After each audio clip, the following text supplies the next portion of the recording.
We're going to see if and Telegram works today. We want to welcome the Telegram viewers. See something happening over there. We'll see. I'm keep it posted. Yeah, it seems to be working. Okay, so if you search for WDMA on Telegram, you will find a live stream. What do you know? So now we're on six channels live every day. 5, 4, 3, 2, 1. I'm John Miglosh for the Wisconsin DMA and the International Society for Strategic Marketing. Excuse me, this cough keeps persisting. So we'll do our best.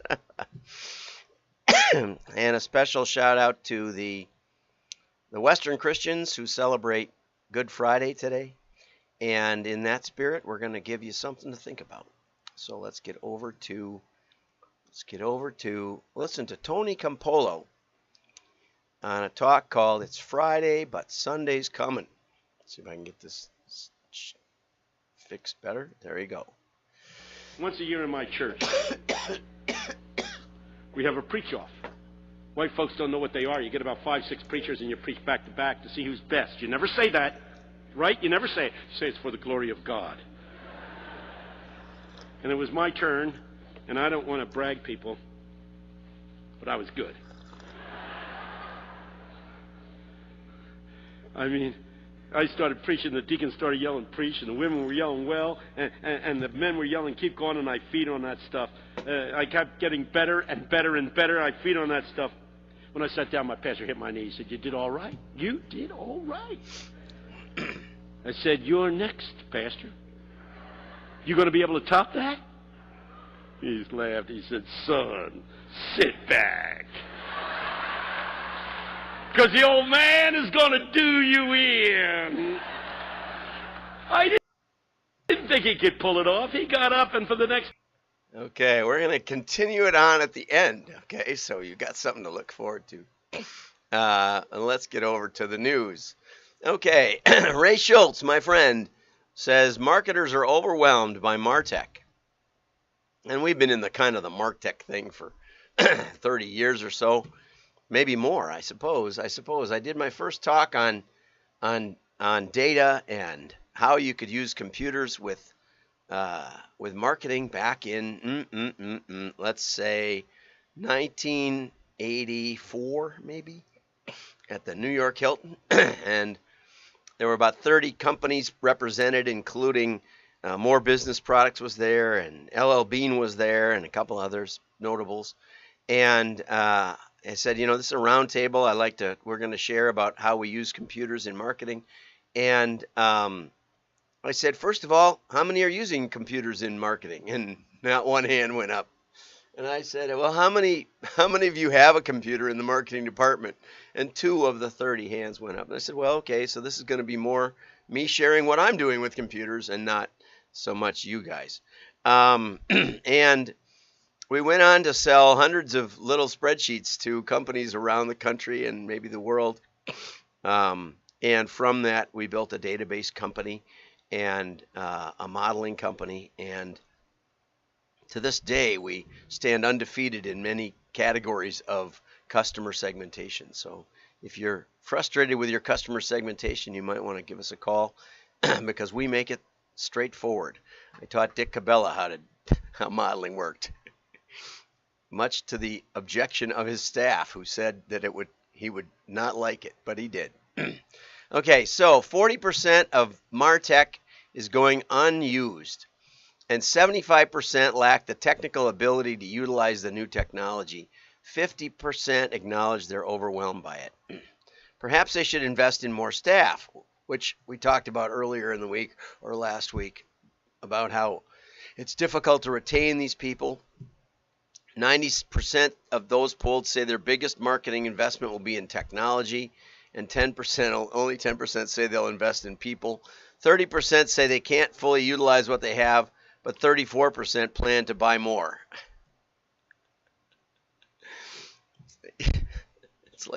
It's like when they used to do bloodletting, Well, do you feel any better?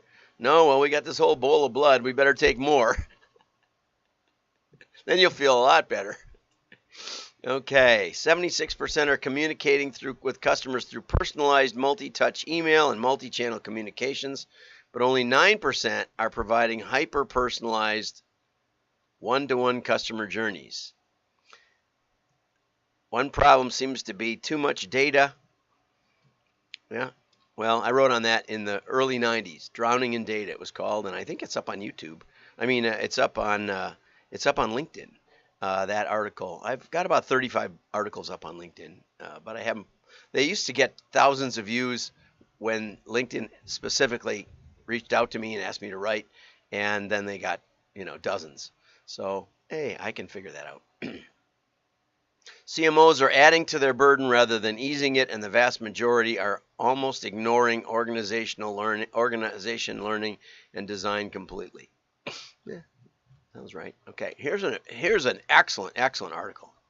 I'm not going to cover this entire thing, but this is by Professor Byron Sharp, and purpose could be the death of brands. Okay, and basically says marketers aren't self-confident, and so they degenerate down to brands having a higher societal purpose. And the trouble is that when everybody backs climate change or diversity or something like that, it's hard to stand out, right? What makes your product special? Well, we believe in diversity. Okay, so do the 6 other competitors. What have you done for me lately? Sharp is the director of the Aaron Bass Institute, and Mark Ritson talks about that a lot. He says if a company goes down this route of talking about their social justice themes, it's just so easy to copy. And Byron says it sounds like something a 12-year-old kid would come up with. Buy this brand because it will help children in Africa. And of course, if you've heard my thoughts on Tom's Shoes, I guess it is, where they give away shoes and put the local shoe makers out of business, then nobody gets shoes. It's not necessarily beneficial. All this NGO stuff. If the marketing community succeeds in teaching consumers they should only buy brands that donate to charity, then private labels can easily take over as well, because they deliver it probably at a lower price, equal quality. CEOs get that mental and physical availability are intangible assets that underpin market capitalization. But I guess some of them wonder if their marketing department gets that. And he says in the end, retailers will just dominate. The CFO doesn't, and the CEO don't take marketing seriously. And friends at dinner parties see the profession as dubious.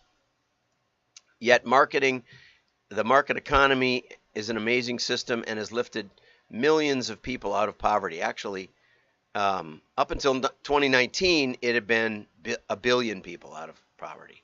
The idea of helping, especially in India, the idea of helping people start small businesses, it just was an amazing turnaround.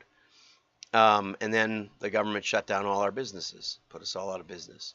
Marketers are squeamish about only selling soap and not having a higher purpose in their role, but soap is good.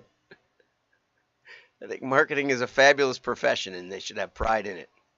So we have meaningless metrics, and I was going to do an article on that, but he touched on it.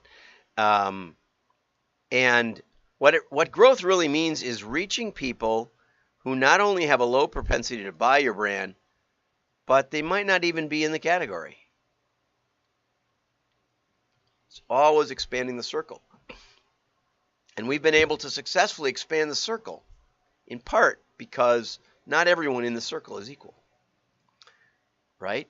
And if you can find variables that give a little bit of weight, so you've got one catalog left, or you've got, a limited marketing budget, how can we reach those individuals that lean a little more toward your category versus a little away from it? Or more precisely, how can we rule out, as the circle gets bigger, as the diameter gets bigger, the number of non-buyers increases.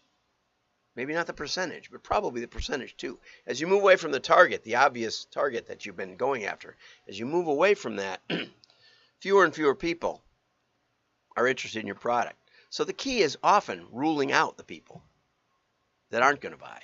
If we know for sure you're not going to buy, we can save some money on our marketing and focus on the people that might. And that's kind of the game. Okay? So your work in marketing today is really setting up the next 10 to 20 years. It's like planting fruit trees. You may not eat from them, but somebody will. Long-term growth can be measured by a brand's reach into the extremely infrequent buying category. There's just gold in this. So get over to wdma.org, and I see myself over there. Yeah, I'm on I'm on Telegram. What do you know? CEOs take marketing very, very seriously. Maybe more so than the CMO or the marketing people. Yesterday I talked about how CMOs are embezzling by using digital media. It's worth a shot. You might want to go back to that one. All marketers should study marketing, but they should also have done a business degree or run a small business and figured out the difference between a balance sheet and the P&L statement. You should really understand the P&L statement, because on that, marketing is purely an expense, not an investment. Okay? When young marketers retire, the main thing they're able to say is that the discipline became evidence-based. I don't see that happening. I see it actually going the other way.